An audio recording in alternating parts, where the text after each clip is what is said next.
तो आपको मोदी जी और राहुल जी में क्या अंतर लगता है? देखिए, अंतर तो इनहेरेंट है हु दे आर। मतलब राहुल जी का जो अपना पेडिग्री है, जिस फैमिली से वो आते हैं, मोदी जी जिस बैकग्राउंड से आते हैं, उसमें फर्क है। उनके काम करने के नजरिए में फर्क है, उनके विचारधारा में फर्क है, उनकी कार्यशैली अलग है। तो अंतर इस तरह का कि राहुल जी और मोदी जी में क्या फर्क है, ये तो पूरे दुनिया को ही दिख रहा है। इसमें कोई विशेष टिप्पणी करने की बहुत जरूरत नहीं है। लेकिन मुझे ऐसा लगता है कि मोदी जी जो उनका अपना एक्सपीरियंस है, अगर आप मैं इस तरह से बताऊं कि मोदी जी की ताकत क्या है।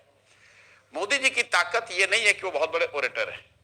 मोदी जी की ताकत ये नहीं है कि वो हिंदुत्ववादी सारी शक्तियां उनकी मदद कर रही। मोदी जी की ताकत ये है कि जो 45 साल का उनका एक्सपीरियंस मिक्स है। 15 साल तक जब मोदी जी संघ के प्रचारक थे तो उन्होंने शायद फर्स्ट हैंड समाज को बहुत करीब से जाना, समझा, उसके साथ काम किया। फिर 15 साल वो बीजेपी में राजनीतिक कार्यकर्ता के तौर पे, पॉलिटिकल ऑर्गेनाइजर के तौर पर उन्होंने पॉलिटिकल पार्टीज को बनाने, चलाने, इलेक्शन लड़ने को समझा।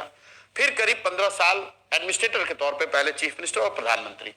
अगर आप इस 45 साल के एक्सपीरियंस मिक्स को साथ में कर दें तो देश में बहुत कम लोग होंगे जिसको इस तरह का डाइवर्स एक्सपीरियंस होगा। यही वजह है कि कई बार पत्रकार कहते हैं कि Modi ji can literally second guess की पब्लिक क्या सुनना चाहती है।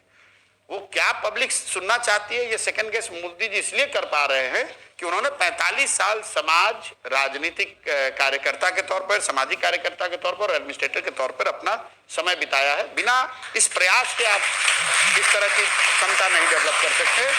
और जब तक उसको लोगों को लग रहा है कि ये टीवी पे ऐड आ रहे हैं या बहुत प्रचार चल रहा है या मीडिया पर कब्जा कर लिया इसलिए मोदी जी की ताकत है, ऐसा नहीं है। जब तक आप उनकी ताकत को नहीं समझेंगे तब तक आप उनका मुकाबला नहीं कर सकते। कई बार जब हम लोग जैसे लोग इस तरह का कमेंट करते हैं, लोग जाइएगा सोशल मीडिया पे गाली लिखेंगे, अरे ये तो मोदी का एजेंट है।